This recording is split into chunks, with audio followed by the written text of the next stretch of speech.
America dadagiri మీకు almost సమాప్తం అయిపోయిందండి.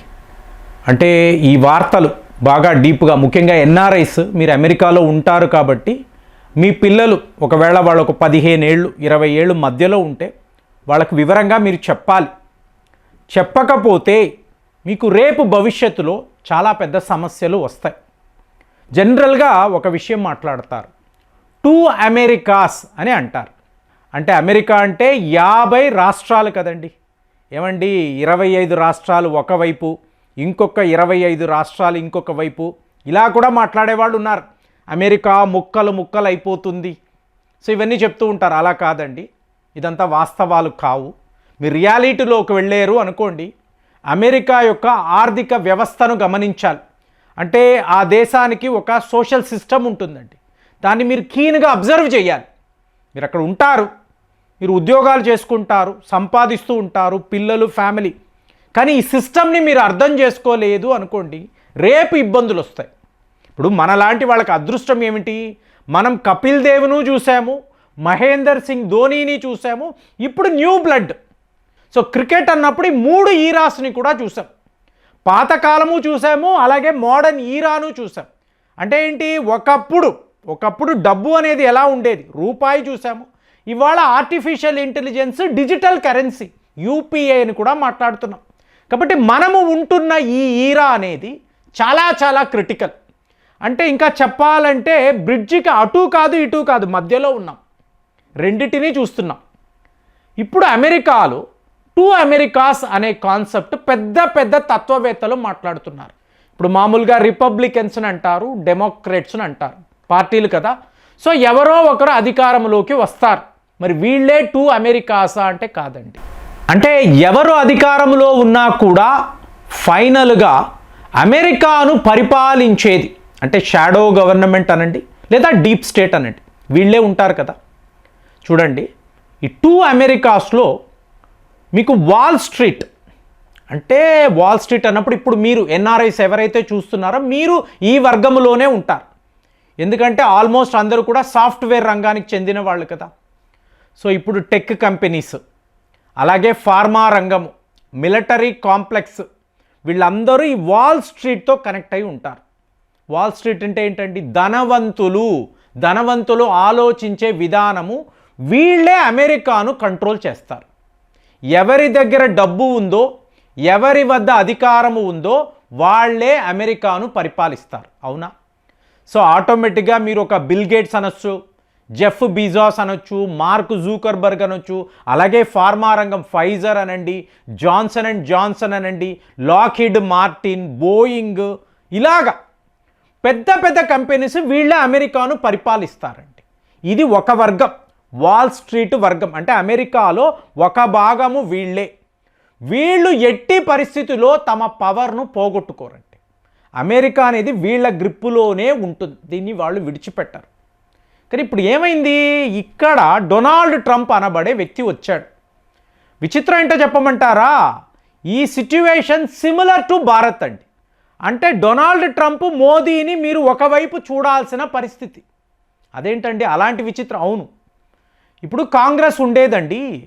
కాంగ్రెస్లో ఇంకా నాకు తెలిసి, నేను డాక్యుమెంటరీ ఫిలిమ్స్ కూడా చేశాను, భారత్లో గ్లోబలైజేషన్ అని మాట్లాడేవాళ్ళం. అంటే పివి నరసింహారావు గారు, మన్మోహన్ సింగ్ గారు వచ్చి మ్యాజిక్ చేశారు, మనల్ని కాపాడారు.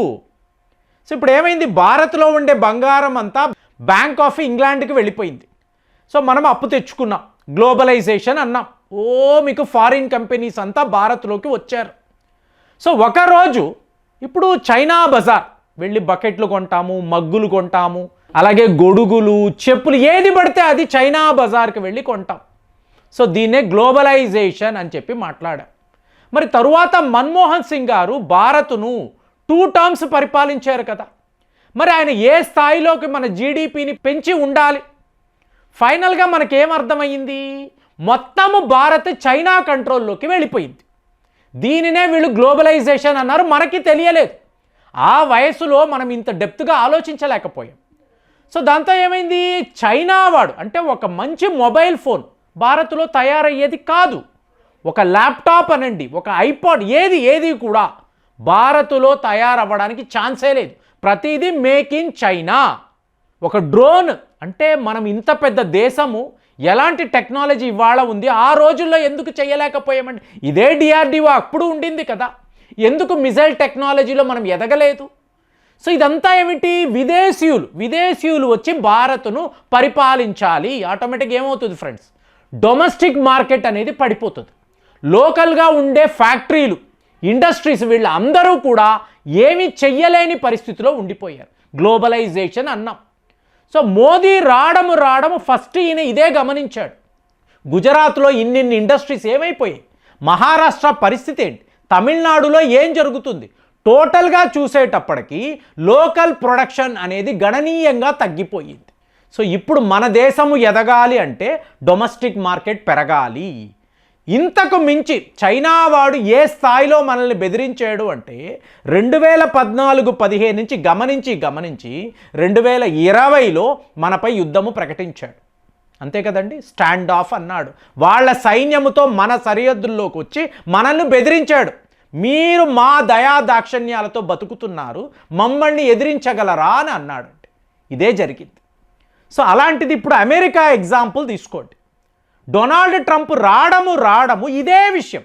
మోదీ ఏదైతే చేశారో ట్రంప్ కూడా అలాగే ఆలోచించాడు. అంటే ఏలియన్స్ అనేవాళ్ళు మన అమెరికాను కొల్లగొడుతున్నారు, సో వీళ్ళ దయా దాక్షణ్యాల మీదే అమెరికా బతుకుతుంది. మరి నేను the greatest leader in the history of America వచ్చినప్పుడు మార్చాలి కదా.